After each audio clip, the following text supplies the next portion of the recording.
He was standing on my land. I had several no trespassing signs posted all along the property line. She hadn't even been on my land for 5 minutes before starting trouble. I was walking the boundary, checking the site where I was about to build my house, when Karen, the self-declared HOA president, even though my land isn't under her HOA, marched up with a clipboard like she owned the place. "For safety reasons, this property is closed from today," she snapped, slapping a laminated notice onto one of my posts.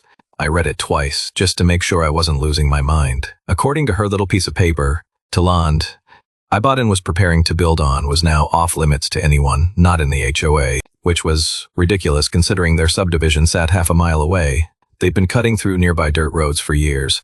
I told her straight up, this is my land, and she has no authority here. She stepped closer, like she was laying down the law.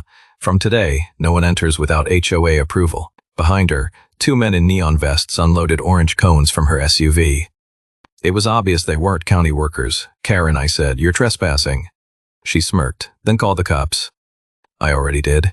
Sure enough, minutes later a black sedan pulled up. 2 men stepped out with badges dangling from lanyard. No market car, no real uniforms. One muttered something about enforcing HOA rules. My blood pressure spiked, but I stayed calm, even smiled because Karen didn't know this land has been in my family's hands for generations, and my younger brother just happens to be the county sheriff. Karen folded her arms like she had already won. The so-called officers rattled my temporary gate chain as if testing it. I asked for proper IDs, not those plastic cards around their necks. The tall one sneered. "We don't have to show you anything. This is HOA business." I nearly laughed. HOA business. On private land that existed decades before your HOA even formed. I stepped closer, voice low. "You've got 30 seconds to get off my land before you find out what real law enforcement looks like." Karen scoffed loud enough for the neighbors to hear. "You're bluffing. Everyone knows you're just a stubborn landowner. We have permission." Perfect. She had just cornered herself. What she didn't see was that my phone had been recording the whole time, and I'd already texted my brother.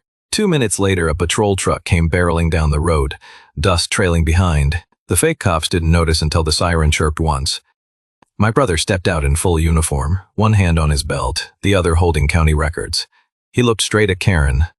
"Ma'am, do you have legal authority to close off a county-registered property?" Just like that, the game flipped. If you believe landowners shouldn't be bullied by fake rules, stand up and share this story. More people see what happens when real law meets HOA power plays.